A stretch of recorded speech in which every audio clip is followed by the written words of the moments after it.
በቀድሞ የኢትዮጵያ ኦርቶዶክስ ተዋሕዶ ቤተክርስቲያን ዘማሪና አገልጋይ የነበረው የአሁኑ የራሱን አዳራሽና እምነት ማከናወኛ ከፍቶ የሚንቀሳቀሰው ፓስተር ትዝታው ሳሙኤልን በተመለከተ ኢትዮጵያ ኦርቶዶክስ ተዋሕዶ ቤተክርስቲያን የክስ ቅሬታ አቤቱታ አዘጋጅታ አቅርባለች። ጠበቃና የሕግ አማካሪ አያሌው ቢታኒ ነኝ። እንግዲህ እንደ ቤተክርስቲያኗ የሕግ ባለሙያዎች አብይ ኮሚቴ ሰብሳቢና እንዲሁም ደግሞ እንደ ቤተክርስቲያኗ ልጅነት ከዚህ ግለሰብ ጋር በተያያዘ በተደጋጋሚ በውስጥ በምታደርሱኝ መረጃ መሰረት ግለሰቡ ላይ የሕግ እርምጃ ሊወሰድበት ይገባል በሚል ጉትጎታዎች እንደነበሩ ይታወሳል። ሆኖም ግን ዝም ያልነው አንዳንድ ነገሮች ሁሌም በአደባባይ ሊገለጡ ይገባል ብለን ስለምናስብ አይደለም። ስለሆነም መሰራት ያለባቸው ነገሮች ሁልጊዜም በማስተዋል ሊሰሩና ሊከወኑ ይገባል። የቤተክርስቲያን መብትና ጥቅም ያስከብራል ብለን የምናምናቸውን ማናቸውን ነገር ከማድረግ ወደኋላ አንልም። ስለሆነም አሁንም ቢሆን ይህ የቀረበበት የክስ አቤቱታ ወይም ደግሞ የቅሬታ አቤቱታ የሚመለከተው የፌዴራልም እንዲሁም ደግሞ የአዲስ አበባ ፖሊስ ኮሚሽን ጉዳዩን በጥልቀት መርምሮ እንዲህ አይነት ተሳዳቢና ነውረኛ የሆኑ ግለሰቦችን ለፍትህ ያቀርባል ብለን ተስፋ እናደርጋለን። ስለዚህ በዝርዝር የክስ አቤቱታችንን የቅሬታ አቤቱታችንን ከማስረጃዎቻችን እንዲሁም ደግሞ የሰው ማስረጃም ጭምር ተቀራርበው ቀርቧል። ይህ ጉዳይ በዋነኛነት የቤተክርስቲያኗ የሚመለከታት ስለሆነ በእኔ ገጽ ላይ የማስተላልፈው ባይሆንም በቅርቡ ግን ቤተክርስቲያናችን በግልጽ በዚህ ጉዳይ ላይ ያላትን አቋም በሚዲያዋ የምታስተላልፍ መሆኑን በዚህ አጋጣሚ ላሳስብ ወዳለሁ። ነገር ግን ከዚህ ጋር በተያያዘ ግለሰቡ ከሀገር የመውጣት እንቅስቃሴዎች እንዳሉ መረጃዎች የደረሱን ስለሆነ ከዚህ አንጻር በአቅራቢያው ያያችሁት የምታገኙት ግለሰቦች በሙሉ ለፖሊስ ሌላ ምንም አይነት አካላዊ ነገር ውስጥ ሳትገቡ ግለሰቡን ለፖሊስ ሪፖርት በማቅረብ የሚያዝበት ሁኔታ እንድታመቻቹና እንድትተባበሩ በዚህ አጋጣሚ ጥሪያችንን እናቀርባለን ማለት ነው።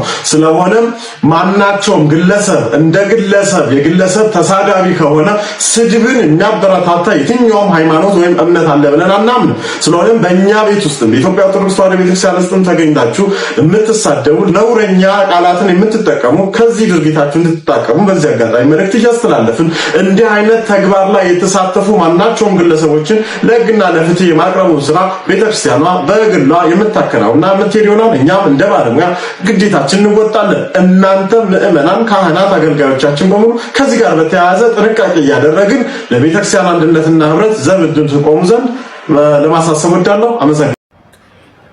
ትዝታው ሳሙኤል በፌዴራል ፍርድ ቤቶች ሊከሰስ እና ሊፈረድበት ይችላል። እንዲቆያችሁን ጠበቃ ሰብለ ሰፋኒ። እንግዲህ ትዝታው ሳሙኤል የኢትዮጵያ ኦርቶዶክስ ቤተክርስቲያንን እንዲሁም አማኞቿን ዘልፏል፣ አንቋሿል በሚል በኢትዮጵያ ኦርቶዶክስ ቤተክርስቲያን ክስ እንደቀረበበት ታውቋል። ይህን ተከትሎ በርካቶች የግለሰቡን አሜሪካዊ መሆን አንስተው በፍርድ ቤቶች ሊከሰስ አለመቻሉን እየጠቀሱ ይገኛል። ይህን በተመለከተ የፌዴራል ፍርድ ቤቶች አዋጅ ቁጥር 1234 በተጠቀሰው መልኩ በሌሎች እምነቶች ላይ ማንቋሸሽ ወይም ዘለፋ፣ ስድብ ተፈጽሟል በሚል በሚነሱ ጉዳዮች ላይ እንዲሁም ደግሞ ዓለም አቀፍ ስምምነቶችን ለምሳሌ የእምነት ነፃነትን አይነት በአይሲሲፒአር የተቀመጡ መብቶችን የሚጻረሩ ተግባራት ላይ የሚነሳ የወንጀል ጉዳይን አስመልክቶ እንዲሁም ደግሞ የኢፌዴሪ የወንጀል ሕግ መነሻ ተደርጎ በሚነሱ ጉዳዮች ላይ የመወሰን ስልጣኑ የፌዴራል ፍርድ ቤቶች ስለመሆኑ የወንጀል ዳኝነት ስልጣን እንዳላቸው ያመለክታል። ከዛ ውጪ ግለሰቡ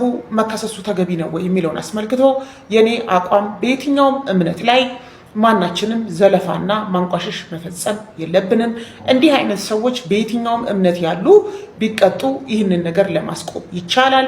ያለበለዚያ ግን እንዲህ ያለ ብሽሽቅ በጊዜ ሂደት የእምነት ጦርነት ዜጎች አሁን ካለብን እንደገና ብሔር መነሻ ያደረገ ልዩነት በላይ የእምነትን መሰረት ያደረገ እርስ በርስ መቃቃርና ቁርሾን በኋላም ወደ ግጭት ሊያመራ የሚችል ሁኔታ ስለሚፈጥር የየትኛውም እምነት ተከታይ የሆንን ሰዎች በሌሎች እምነቶች ላይ እንዲህ ያለ ነገር የሚፈጽሙ ሰዎችን ተው ልንልና ጉዳዩን እንዲቆም ልናደርግ ይገባል። ከዛ ውጭ ይህንን የፈጸሙ ሰዎች ለፍርድ መቅረባቸው ተገቢ ነው፣ በሕጉ አግባብ መጠየቅ አለባቸው ብዬ አምናለሁ። መሰል ጠቃሚ መረጃዎች እንድታገኙ ይህን አካውንት እንዲከታተሉ አመሰግናለሁ። የኢትዮጵያ ኦርቶዶክስ ተዋሕዶ ቤተክርስቲያን በትዝታው ሳሙኤል ላይ ክስ እንደመሰረተች ሰምተናል። ይህ ትልቅና የሚደገፍ እርምጃ ነው። ይህ በሽተኛ የሆነ ሰው በየቀኑ ዩቲዩብ ከፍቶ የኢትዮጵያ ኦርቶዶክስ ተዋሕዶ ቤተክርስቲያን አማኞችንና አባቶችን ሲዘልፍ የኖረ የባለጌዎች አውራ ነው። ይህ ሰው ለፍርድ እንዲቀርብ የኢትዮጵያ ኦርቶዶክስ ተዋሕዶ ቤተክርስቲያን ብቻም ሳይሆን የፕሮቴስታንት እምነት ተከታዮችም ሊተባበሩ ይገባል። ይህ ሰው የፕሮቴስታንት እምነትን ሊወክል አይችልም። እግዚአብሔርን የሚወድ ሰው፣ እግዚአብሔርን የሚከተል ሰው ሰዎችን ያከብራል፣ የሰዎችን ተቋም ያከብራል። በእግዚአብሔርና በሰው ፊት ግርማ ሞገስ እንዲኖረው ለሰዎች ክብር ይጨነቃል እንጂ ሌሎችን በማንቋሸሽና በመስደብ የሚገኝ ጽድቅ የለም። በዚህ ረገድ በሱ ክስ ላይ የፕሮቴስታንት አማኝ አብረው ካልተሳተፉ ለሱ ስድብ እገዛ እንዳደረጉ ይቆጠራል። ትዝታው ሳሙኤል ይህን ያክል ተዳፍሮ ሲሳደብ ቆይቶ በኢትዮጵያ አየር መንገድ በቦሌ አርጎ ሰተት ብሎ የገባው እስከ ዛሬ ድረስ ማንም እንደፈለገ በኢትዮጵያ ኦርቶዶክስ ተዋሕዶ ቤተክርስቲያን ላይ አፉን እየከፈተ በመንግስትም በሃይማኖት ተቋማትም የተወሰደ እርምጃ ስለሌለ ምን ያመጣሉ ከሚል ድፍረት ነው። ስለዚህ ምዕመናን እኛ ራሳችን ይህን ጉዳይ በንቃት በመከታተል ለፍርድ እንዲቀርብ ሁላችን መትጋት መቻል አለብን። ይሄ እርምጃ እንዲወሰድ ቀድመው ፋና ዋጊ ለሆኑት አባቶችም ምስጋና ይገባቸዋል።